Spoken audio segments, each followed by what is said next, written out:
السلام عليكم خوتي خواتاتي، مرحبا بكم عند سوبا كويزين طبخ الحلويات. اليوم جبت لكم هاد الصوص الصلصة بالدجاج ومنكهة بريحة الكاري الكوري وزنجبيل. تتقدم هاد الصلصة مع الرز، تجي بنينة وخفيفة هايلة، سكري صالي يعني حلو ومالح. جربوها هكذا باش ننوعوا في أطباقنا اليومية. بسم الله، نعطيكم المقادير. نحتاجو فيها صدر تاع الدجاج مقطع هكذا قطع صغيره، نحتاجو فيها البصل، طرف تاع السكنجبير، اذا ما عندكمش ديروا غير البودره، اذا عندكم ديروه، الا ما عندكمش ما ديروش. البصل، ونحتاجو الزبيب كميه كبيره تاع الزبيب، والتوابل نحتاجو الملح، فلفل كحل، سكنجبير، والكوري والزيت، ونديرو طرف الزبده هنايا في طنجره. هاني درت زبده تذوب، هاي ديك الزبده تذوب، نزيد عليها شويه زيت،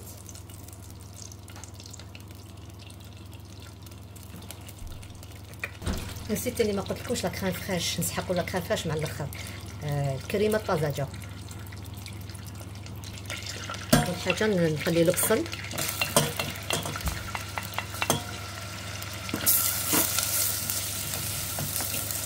خليه يتقلى لو طون اللي نقي سكنجبير باش نسكرفجو.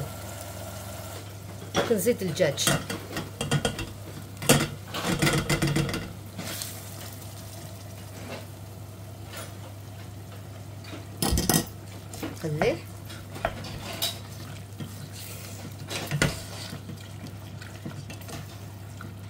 نخليه يتقلى.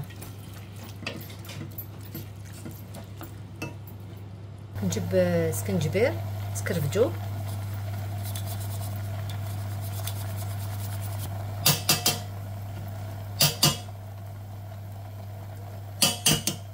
دوك نجيب التوابل ونحطهم، الملح، الكوري وسكنجبير بودره وفلفل كحل، ونقدر الكوري نزيد مع سكنجبير.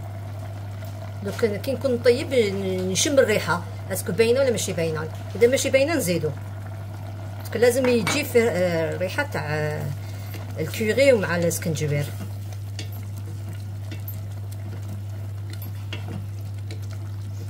نو نزيد الكوري، راني زدت لها الكوري، عم بالي راني نسجل اللي ما كنتش تسجل، زدت لها الكوري. دوك نزيد لها ندير لها الماء ونخليها طيب.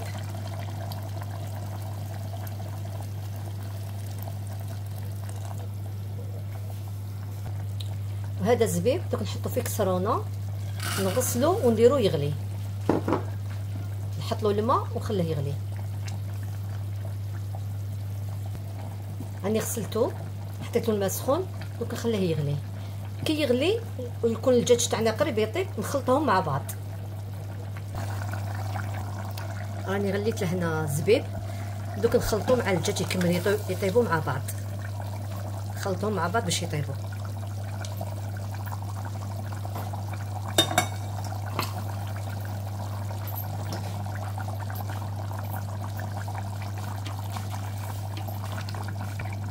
خليها تشرب شويه الماء ديالها، من بعد نديروا لها لا كريم فريش. كي تشرب الماء تاعها نزيدوا لها لا كريم فريش.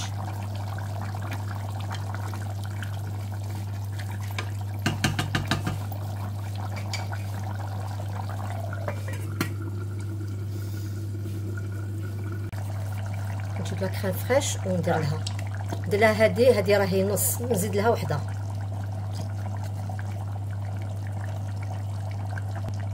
هاني زدت باطه واحده اخرى، الاخرى كانت نص، نكمل هذه.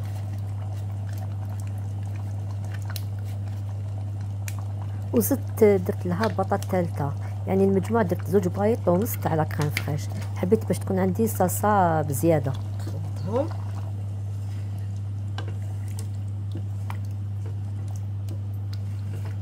خليهم يغلو غليه ونطفي عليها.